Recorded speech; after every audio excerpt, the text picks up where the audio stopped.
The Atlanta Falcons dropped one that they probably should have had against the Buccaneers. They now sit in second place behind the Buccaneers in the NFC South. And one thing has been abundantly clear to me and to you, and to a lot of other Falcons fans for much of this season, that the Falcons cannot go into 2024 with Desmond Ridder as the only signal caller or the primary signal caller. It just can't happen. And I don't care where the investment goes, but there has to be. I've been saying it ad nauseum. There has to be some semblance of an investment, whether it's free agent dollars, whether it's a trade, whether it's a draft pick, a first round draft pick, or trading up in the first round. There just has to be some semblance of an investment for a regime that isn't particularly, on a hot streak. I mean, they have had no right moves at the quarterback position thus far.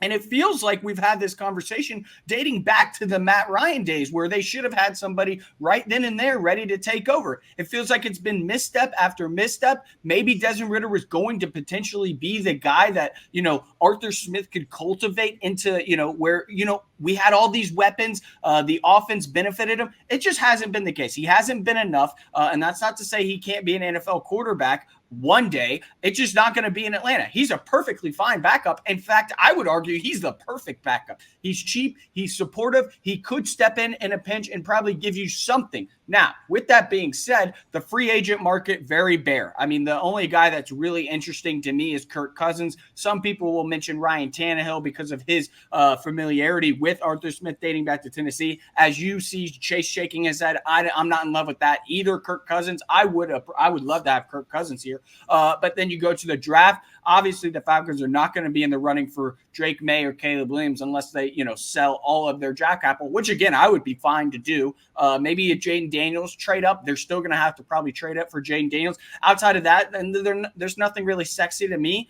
Bo Nix, no thank you. J.J. McCarthy, no thank you. I mean, none of those guys are really intriguing. Obviously, you see the shirt. Would love to have the Heisman Trophy winner in Atlanta. But I think what could be potentially likely is a trade. One of those teams who do see Drake May or Caleb Williams as their franchise quarterback, and it could be the Bears. Justin Fields from Atlanta. We know the Falcons had some semblance of an interest in him when he was coming out. They obviously went with Kyle Pitts instead. Now, we talked about earlier a mock draft that said the Falcons would trade 2 second-round picks. And I said, that's probably a little rich for my blood. If you haven't seen that video, go check it out on the YouTube, Sports Talk ATL. But we have actual concrete reporting now from Daniel Jeremiah, who is probably one of the most plugged-in guys in the business. He says the baseline for trading Justin Fields is the Sam Darnold trade, a second, a fourth, and a sixth. And they probably expect it to be a little bit more than that. But if you're talking to me right now today and they offer second, fourth, and sixth and they sign off, I'm doing that every single day of the week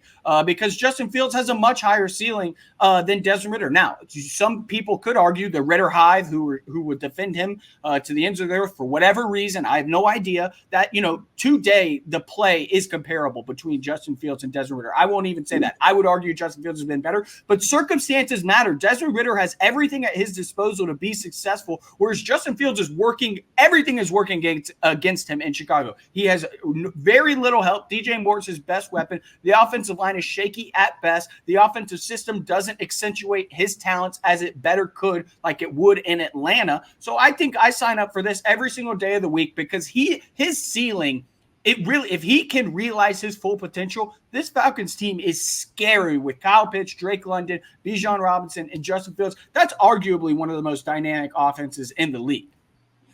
Yeah, I mean, you got to thinking about Arthur Smith's offense with a guy like Justin Fields. Like Desmond Ridder can run a little bit, but Justin Fields can run it. I mean, he's literally a running back playing quarterback. I think he's got a better arm. I think accuracy issues are bad. Turnover problems have been bad for both guys. I understand why people aren't in love with Justin Fields. I do think circumstances matter. I do love his ceiling. I do think it's much higher than Desmond Ridder's, and I do think he could become a really good quarterback. There's obviously risk. I think it's going to cost more than what Daniel Jeremiah. I think he's a better player because of that upside compared to Sam Darnold, where you're like, he could be a starting quarterback. Justin Fields, I think if you really are talking about ceilings, and I know people are going to push back against this, but I mean, I think he could be a top 10 quarterback in the NFL if everything was going right. Like, I think he's got that kind of ceiling. It hasn't happened. to this point, but like, what has he done? He's had 3 different offensive coordinators in Chicago, has had next to no weapons for most of the seasons until this year when they finally got DJ Moore. He would have 3 times as much as that in Atlanta. And then, just from an excitement perspective, I mean, it would be an exciting to watch football's games every Sunday. And would we end up running? There's risk, right? There's risk, but there's going to be risk in any deal. Whether you trade up and go for a guy and give up 2 first-round picks, there's a lot less risk in giving up a couple second-round picks, or maybe it's a second and a third-round pick, or like Jeremiah said, a second and a fourth-round pick, than there is giving up 5 first-round picks and trying to draft, or, not 5, but you know what I'm saying, several first-round picks and trying to draft Jake May or Jaden Daniels, whoever it is. So there's risk, but they got to do something, man. And like you said, I think Desmond Ridder is a good backup. Like I'm not even mad about the 3rd-round pick investment. I'm mad that there hasn't been anything more, because even as a backup, getting a backup in the 3rd round ain't that bad. Like that's a pretty good pick for a 3rd-round pick, and I think he's a great backup, especially given that he's going to have experience in the off, and Justin Fields gets injured. I think this is very plausible. I think the Bears are going to get Caleb Williams. Why wouldn't they? He's one of the best quarterback prospects we've had in a long time. And I think Justin Fields makes way too much sense in my mind. Yeah, I think you nailed it right there, though. The investment standpoint is we're all going to have opinions. The saying, everybody's got an opinion. I certainly have mine. What I just need is some investment, more than what they've done. All they've really done is a 3rd-round pick in Ridder and a couple of 2-year, $14 million deals to back up caliber quarterbacks in Taylor Heineke and Marcus Mariota. I'm going to continue to harp on this. And listen, a 2nd-round pick or even 2 second-round picks is not much of an investment. 2 second-round picks is less than a top 10 draft pick. I mean, that's just the fact of the matter. So I need some semblance of an investment this offseason in the quarterback position. Yeah, coming up after the break, we're going to relive the Jaden Daniels season. Last 3 minutes of the show, he wins the Heisman over the weekend.